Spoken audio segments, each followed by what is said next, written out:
Hello, ako si Ramon Byron. Salamat sa pag-download mo ng audio story na ito. Ang kwentong iyong maririnig ay isinulat ni Dr. Jose Rizal, ang pambansang bayani ng Pilipinas.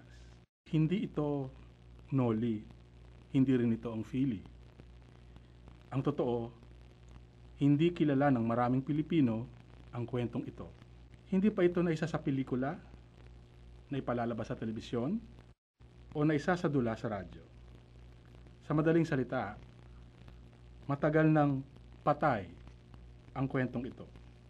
Pero nang una ko itong mabasa noong taong 2003, nakita ko ang kahalagahan na buhayin muli ang lihim na kwentong ito ni Rizal. Kahit hindi ito tapos, kahit walang pamagat. Ginamit namin ang teknolohiya ng internet upang isalin mula sa wikang Kastila sa wikang Filipino. Pagkatapos mong marinig ang kwentong ito, samahan mo kaming sagutin ang tanong, bakit hindi natin ito nalaman noon pa? At pagkatapos, hinihiling ko sa iyo, ibalita mo rin ang kwentong iyong maririnig. Sapagkat tinitiyak ko sa iyo, magbabago ang pananaw mo kay Dr. Jose Rizal at sa kanyang pagkabayani, sa Pilipinas at sa iyong pagka-Pilipino, sa iyong pagkatao, at maaaring maging sa iyong Diyos. Buong pagmamalaki po naming inihahandog ang isang makabagong salin ng isang kwentong isinulat ni Dr. Jose Rizal mula sa kanyang isip, puso at kaluluwa na binigyan namin ng bagong pamagat. Ito po ay tatawagin nating Diyos, iligtas mo ang Pilipinas. Iniligtas ng Diyos ang Pilipinas. God save the Philippines. God saves the Philippines. Ibinaon sa limot ng mga naninirahan sa lupa, maraming siglo nang inabandona ng Amang Diyos ang pamamalakad sa mundong ito. Ipinaubaya niya ang pamamahala sa mga santo at iba pang mga sikat na idolo na kanilang sinasamba sa kanilang kabaliwan. Hinayaan niya ang mga tao na sumamba sa mga santo at iluklok sa pamahalaan ang mga sikat na idolong kinababaliwan nila. Ang atensyon niya ay napunta sa ibang mga planeta at ibang mga solar system na mas magaganda at mas malalaki kaysa sa atin. Sa mga mundong iyon, isang pagsambang simple at dalisay ang inihahandog para sa walang hanggang manlilikha. At kapag ang kanyang makapangyarihang tingin ay tumatama sa ating maliit na mundo, na natatakpan ng mga ulap at umiikot sa walang hanggang kalawakan, ay inaalis niya agad ito. Nayayamot siya, tulad ng isang ama na sumasama ang loob sa tuwing makikita ang isang anak na walang utang na loob at masama ang pamumuhay. Kung kaya ang mundo na inabandona sa mga Diyos-Diyusan ay nabalot ng kahirapan at mga sakit, bumaba ang kadiliman sa lupa, at sa kailaliman ay ang mga hiyawan ng mga galit na damdamin, parang mga ahas na hindi makalabas sa kanilang mga lungga. Ang pananangis ng mga sawimpalad, ang tinig ng mga biktima, ay umalingaw-ngaw sa kalawakan, lumagpas sa mga ulap, at umakyat sa trono ng makapangyarihan sa lahat. Hanggang dumating ang oras na naawa ang Panginoon at isang araw, isinuot ang kanyang salamin sa mata at sinabi sa sarili, Aber, tingnan nga natin kung ano na ang nangyayari sa mga walang kwentang tao ng kulay kahel nilang mundo. Tiningnan ng Diyos ang lupa.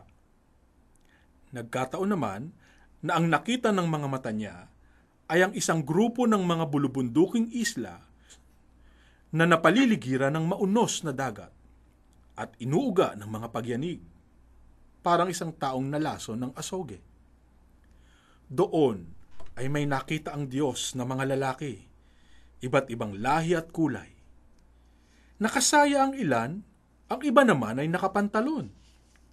Ang una ay inahit ang kanilang ulo sa tuktok, ang natira na lang ay ang buhok sa paligid ng ulo. Baliktad naman ang sa ikalawa. Sa paligid ay ahit ang ulo, pero may isang tungkos ng buhok sa gitna, mahaba tulad ng sa mga babae. Ang mga lalaking ito'y nagyuyukuan na parang mga kabayo at nagsasalita sila ng maraming kalokohan. Iyon daw ang ipinagagawa ng Amang walang hanggan. At ang iba pa ay gumagawa ng mas marami pang panlilinlang at mas masahol pang mga kalokohan. Naniniwala rin silang natutuwa ang Diyos sa kanila.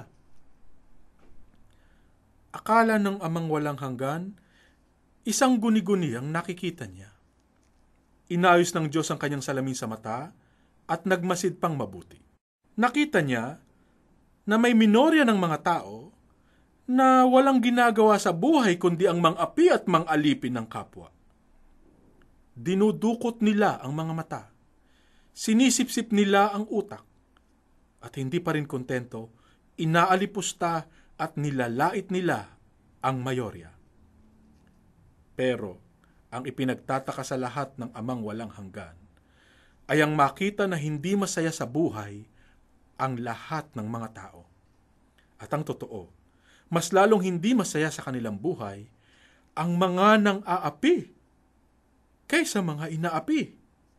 Anak ng weteng, tinamaan ng lintik. Masama na yata ang sitwasyon sa mga pulo. Sabi ng ama sa sarili, sabay iling at haplos sa kanyang balbas. Hoy, ikaw! Halika rito. Si Arkanghel Gabriel, na naglalakad sa malapit na mga oras na iyon, ang tinawag ng Diyos Ama sa isang malakas na tinig. Lumapit si Gabriel. Alam mo ba kung ano ang pangalan ng mga luntiang isla na nariyan sa ibaba? Ang mga taong nakatira riyan ay kakaiba, pero lalong kakaiba ang mga kaugalian nila. Tiningnan ni Gabriel ang itinuturo ng Amang Diyos. Opo, alam ko po. Dati may templo at plaza ako diyan. Napasigaw sa gulat ng Amang walang hanggan. Ikaw? Gabrielito? May isa kang templo at isang plaza? Ganyan kakaluho? Pero sinikwester na po nila sa akin ang mga yon. Ibinigay na nila sa pari. Nasa mga kamay na ng mga praile ang lahat doon. Praile ba kamo? Anong insekto yan? Ang isang praile,